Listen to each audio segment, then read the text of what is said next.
Have you ever woken up and everything was backwards? Probably not, because that can't possibly happen. But in the little town of Greendale, it did. When Milo opened his eyes, he saw his mom rushing around the house in what looked like a very frantic, "You're late, you're late, you're late." But when he turned to hug her, he realized something was wrong. Her hair was flowing in the opposite direction. And when she turned around, she looked very surprised to see him awake. "Good morning, sleepyhead," she said, or at least that's what it sounded like. When Milo looked more closely, he realized she was saying, "You're late, you're late, you're late, Decay." Was she speaking backwards? No, time to get up. When Milo joined his family for breakfast, it became clear that they weren't just running late, everything was backwards. The milk was in the fridge, moving towards the carton. The cereal was unspilling itself into the bowl. His dad was stabbing his toast with a knife that seemed to be floating above his hand. And poor Mr. Fluffers, their cat, was chasing his tail in circles and looking very dizzy. It wasn't just their house. Outside, people were walking backwards down the street and cars were driving on the wrong side of the road. At the corner, Mart was talking to a woman with 3 dogs. "Hello," he said. "It certainly is a beautiful day, isn't it?" But when Milo listened closely, he realized Mart wasn't saying those words. He was saying, "Isn't it a beautiful day? Certainly a hello." Was everyone in town speaking backwards? Yes. Then Milo noticed something even stranger. Emma, who lived across the street, was wearing her shoes on her hands and her socks on her feet. And she was trying to pour a glass of water with her toes. "Hi, Emma," called Milo. She turned around and waved. That's when he noticed her shoes. "What are you doing?" he asked.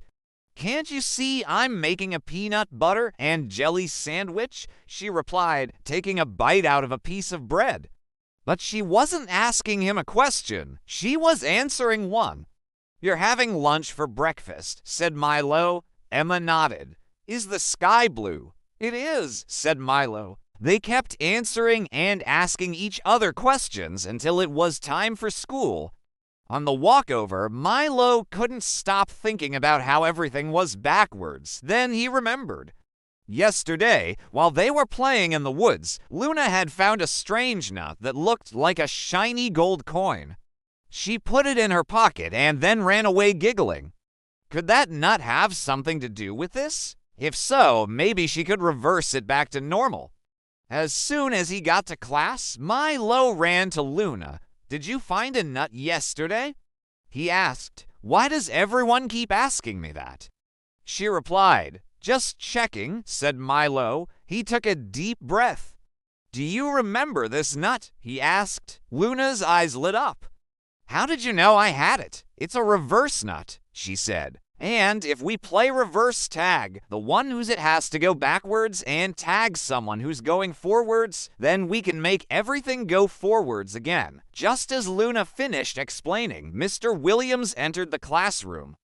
"All right, class, listen up," he said. "Today we're going to learn about the many uses of the preposition to." Suddenly, Milo had an idea. "Mr. Williams, can we play a quick game of tag first?"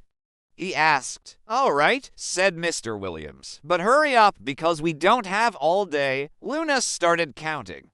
1, 2, 3. As soon as she turned around, Milo dashed past her and raced out of the classroom. She let out a giggle. This was going to be a fun game.